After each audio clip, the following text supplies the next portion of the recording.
আমাদের বউ বাড়ির সামনাসামনি চলে এসেছে, সেজন্য আমরাও বেরিয়ে পড়েছি রাস্তাঘাটে নিতে যাওয়ার জন্য। আর আমার পাশে যে ছিল সেটাও হচ্ছে আমার যা একটা পিসি শাশুড়ি বাড়ি। তো আমরা এখন রাস্তাঘাটে চলে এসেছি, আর দেখো গাড়িটাও চলে এসেছে, কিন্তু সেটা আমাদের পাশের ওইদিকে গেল, কারণ ওইদিকে একটা ঠাকুর মন্দির আছে ওইখানে প্রণাম করার জন্য।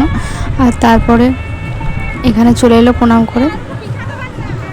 আর তারপর যা যা নিয়ম হয় ওগুলো সবাই করছিল। এটা হচ্ছে বড়দি ভাই, মানে বড় ননদ। আর বোন চলে এসেছিলো সকালবেলা, মানে বাস মানে রাতে যে গেছিলো চলে এসেছিলো। এখন এমনি ওদের সাথে ফটো তোলার জন্য, মানে ওরা ফটো তুলছিল জঙ্গলে, যেরকম আমরাও ফটোশ্যুট করেছিলাম সেরকম ওরাও করছিল, সেজন্য ওরা সবাই মিলে গেছিলো জঙ্গলের কাছে।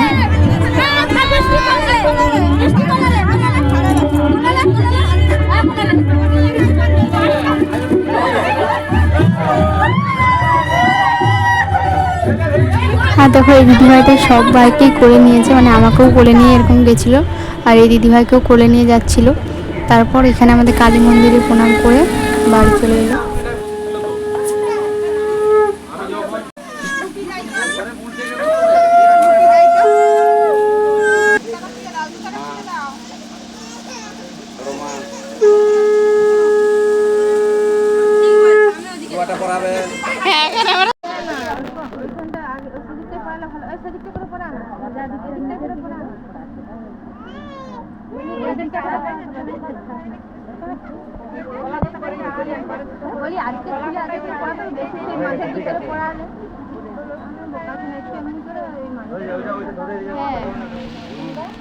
তাহলে ভালো।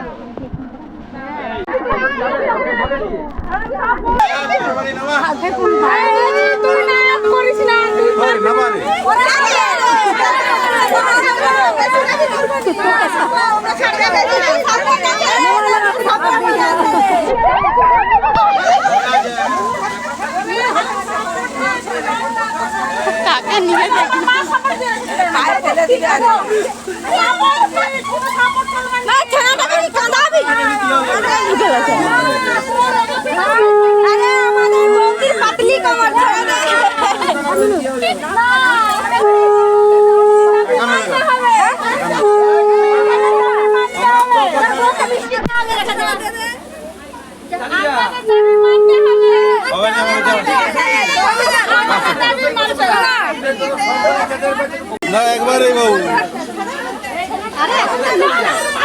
একবারই আর হবানি আর হবানি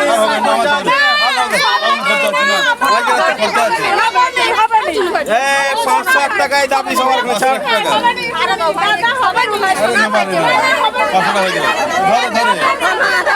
দিচ্ছি তো। আচ্ছা 200 টাকা দিচ্ছি কত টাকা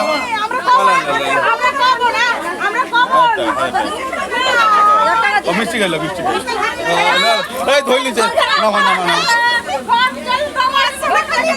কলসি তোলা হয়ে গেছে। তারপর ঘরে ঢোকার সময় যে ধান ছড়ানো হচ্ছিল, তো এই নিয়মটা কাদের কাদের হয় জানিও। আমার সময় হয়েছিলাম, তো পুরো বাড়িতে ধান ছড়িয়ে দিয়েছিলাম, সেই জন্য এখন ননদেরা আঁচল পেতে দিচ্ছে যাতে না ধানটা পুরো বাড়িতে ছড়ানো যায়।